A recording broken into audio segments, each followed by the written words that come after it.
अस्सलाम वालेकुम दोस्तों। तो जिस तरह से हम वर्ल्ड वार फर्स्ट की बात कर रहे थे कि किस तरह से वर्ल्ड वार फर्स्ट स्टार्ट हुई, जिस तरह से किन किन ममालिक के दरमियान झगड़ा शुरू हुआ, तो आज हम बताएंगे कि जिस तरह से रशिया सर्बिया की मदद कर रहा था, जर्मनी ऑस्ट्रो हंगेरियन एम्पायर की मदद में था, और दूसरी जानिब ममालिक अभी तक ऐड नहीं हुए थे। लेकिन आज हम बताएंगे कि इसमें किस तरह से फिर और ममालिक आए और ये एक जंग अजीम बन गया। तो चलिए दोस्तों, सबसे पहले दोस्तों हम इटली के बात करेंगे कि इटली जो कि जर्मनी और ऑस्ट्रो हंगेरियन एम्पायर के साथ अलायंस में था, और इन तीनों का एक ट्रीटी हुआ था कि जो लोग इन पर हमला करेंगे तो ये तीनों एक दूसरे की मदद करेंगे। लेकिन फिर बाद में ये हुआ कि इटली इनसे पीछे हट गया, क्योंकि इटली ने कहा कि हमने मुआहदे में ये लिखा था कि अगर कोई हम पर चढ़ाई करे या हमला करे तो हम तीनों एक दूसरे की मदद करेंगे। लेकिन इधर तो जर्मनी और ऑस्ट्रो हंगेरियन एम्पायर खुद सर्बिया पर हमला कर रहे हैं, तो इस तरह से इटली पीछे हट गया। दूसरी जानिब ऑटोमन एम्पायर जो कि सपोर्ट करने लगा जर्मनी को और ऑस्ट्रो हंगेरियन एम्पायर को, क्योंकि उनकी दुश्मनी थी यूएसएसआर से, पुरानी दुश्मनी थी, तो उसलिए उन लोगों ने जर्मनी और ऑस्ट्रो हंगेरियन एम्पायर की सपोर्ट में आ गए, ऑटोमन एम्पायर।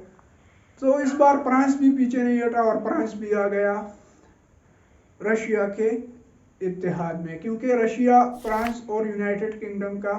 भी एक दूसरे के साथ अलायंस था, तो यूनाइटेड किंगडम भी इस जंग में कूद पड़ा। तो इस तरह से एक ग्रेट वार हुई और एक जंग स्टार्ट हुआ, और ये तमाम ममालिक एक दूसरे के खिलाफ जंग लड़ने लड़ गए।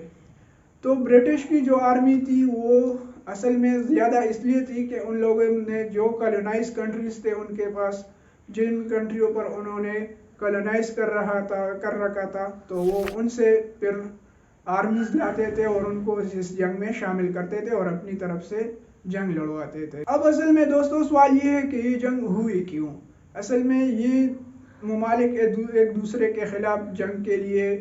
इतने पुरजोश क्यों थे और ये जंग क्यों लड़ रहे थे सब ममालिक एक दूसरे के खिलाफ। तो असल में दोस्तों इसके चार जो के रीजंस है वो बताए जाते हैं। एक है नेशनलिज्म, इंपीरियलिज्म, मिलिट्रियलिज्म, और चारवा जो है वो अलायंसेस। इसमें जो नेशनलिज्म की अगर हम बात करें, नेशनलिज्म जो था उसके मुताबिक वो यही नेशनलिज्म ये था कि वो लोगों को एक किस्म से जज्बाती कर रहे थे कि मेरी कंट्री सबसे बेस्ट है और हम सबसे अच्छे हैं, और दूसरे ममालिक को मतलब वो गुस्से की नज़र से देखते थे और एक दुश्मन की नज़र से देखते थे।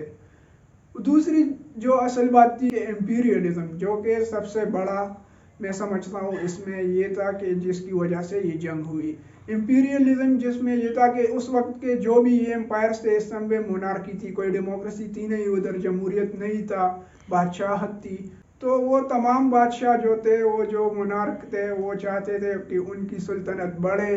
उनके साथ वसाइल ज़्यादा, और वो उसकी जो मतलब उनकी जो टेरिटरी है और जो बादशाहत का इलाका है वो ज़्यादा से ज़्यादा हो।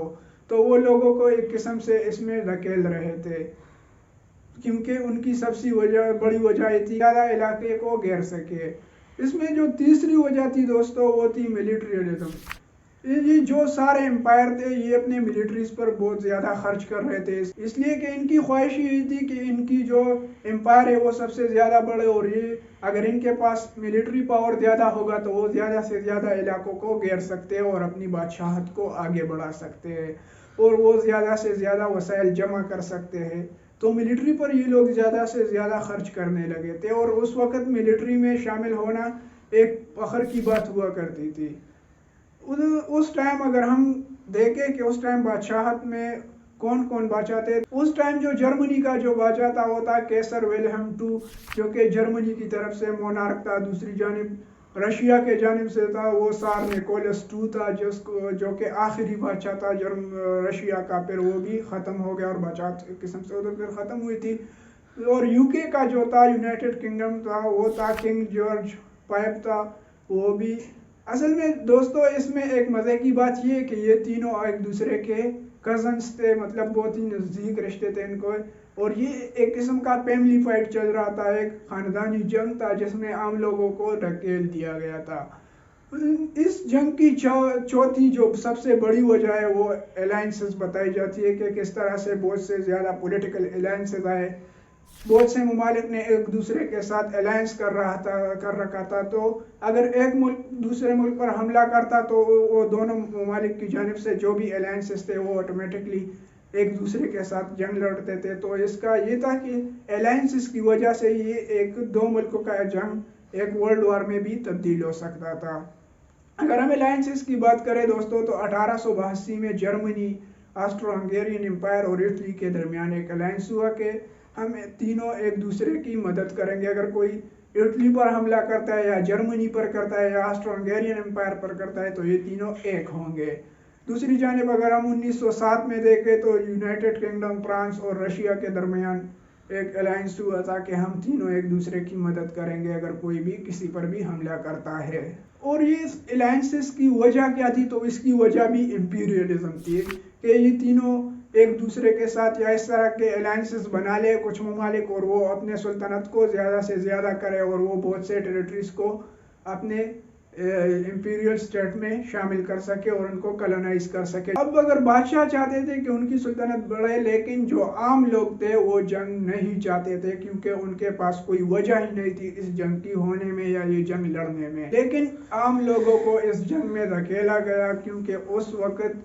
ان کے پاس کوئی روزگار نہ ہوتا تھا اور وہ فوج میں آسانی سے روزگار مل جاتا تھا ان کو، اور اس وقت کہ اپنے ملک کے لیے لڑنا یعنی اپنے بادشاہ کے لیے لڑنا ایک فخر کی بات سمجھی جاتی تھی کہ یہ ایک بہت بڑا فخریہ کام ہوتا تھا کہ کوئی اپنے بادشاہ کے لیے یا اپنے ملک کے لیے لڑے۔ اس وقت میں یہ لوگ ایک پروپیگنڈا بھی چلاتے تھے، جو بادشاہ تھے، جو مونارک تھے، وہ اس طرح سے بہت سے پوئٹس کو انہوں نے اپوائنٹ کیا تھا، ان کو مطلب وہ خریدا تھا کہ وہ اس طرح کے کچھ پوئم لکھے کہ لوگوں میں وہ انتھوزیازم، وہ جذبہ آ جائے کہ ہم جنگ لڑ رہے ہیں اپنے ملک کے لیے اور وہ مر رہے ہیں ان کے لیے۔ تو اس طرح سے انہوں نے ایک پروپیگنڈا بنایا تھا اور لوگوں کو اس جنگ میں دھکیل دیا تھا۔ لیکن کچھ لوگ اس طرح کے بھی تھے یا کچھ پوئٹ ہم کہہ سکتے اس طرح کے بھی تھے کہ وہ اس جنگ کو ختم کرنا چاہتے تھے اور وہ امن کی جانب جانا چاہتے تھے۔ وہ انٹرنیشنلزم پر یقین رکھتے تھے کہ اگر پوری دنیا، کچھ لوگ امن اور لبرل آدمی کی طرح بھی سوچتے کہ ہم سب ایک اکٹھے رہ سکتے ہیں اور امن حاصل کر سکتے ہیں، لیکن جو بادشاہ تھے ان کا تو مقصد یہی تھا کہ ان کی سلطنت بڑھے۔ اب اس جنگ میں بہت سے میوٹنیز بھی ہوئی۔ فرانس میں، رشیا میں ہم دیکھتے ہیں کہ پوری ایک بٹالین نے اپنے ملک کے خلاف بولا اور انہوں نے ہتھیار رکھ دیے کہ ہمیں نہیں لڑنا یہ جنگ۔ اور کچھ دن یہ ہوا اگر ہم دیکھیں 1914 کے کرسمس کو تو جس طرح سے برٹش اور جرمن کی جو آرمی تھی ان لوگوں نے ایک قسم کا جنگ بندی کیا کچھ وقت کے لیے اور کرسمس جو تھا وہ ایک دوسرے کے ساتھ سیلیبریٹ کیا، جنگ کے میدان میں ہی کھانا ایکسچینج کیا، گپ شپ لگائے، لیکن پھر ان کے کمانڈرز کی طرف سے ان کو آرڈر ملی کہ یہ سب کچھ بند ہونا چاہیے اور واپس جنگ پہ شروع ہو جاؤ۔ وہ اس لیے کر رہے تھے کہ ان کے پاس کوئی ریزن تھا ہی نہیں، جس طرح ہم نے بتایا ان کے پاس کوئی ریزن نہیں تھا کہ ہم جنگ کیوں لڑ رہے ہیں، آخر ہم جنگ کیوں لڑ رہے، کیونکہ وہ تو ان بادشاہوں کا جنگ تھا۔ تو اس میں پھر ان لوگوں کو پنش کیا گیا کہ جو آدمی جنگ نہیں لڑے گا اور واپس مڑے گا اس کو خود ہی مار دیا جائے گا، اور ایک قسم کا جو وہ خود لوگوں کو دھکیلنا چاہتے تھے اس جنگ میں وہ کام شروع تھی۔ اب دوستو انشاءاللہ ہم آگے بتائیں گے کہ یہ جنگ کس نے جیتی اور سب کانٹیننٹ جو کہ ہمارا برصغیر تھا اس کا کیا کردار تھا اس جنگ میں، کہ کس طرح سے برٹش آرمی نے سب کانٹیننٹ سے برصغیر سے کتنے فوجیوں کو لے جایا ادھر اور اس جنگ میں وہ لڑے اور مرے۔ انشاءاللہ آگے ویڈیو میں، تب تک کے لیے سپورٹ کیجیے گا۔ اللہ حافظ۔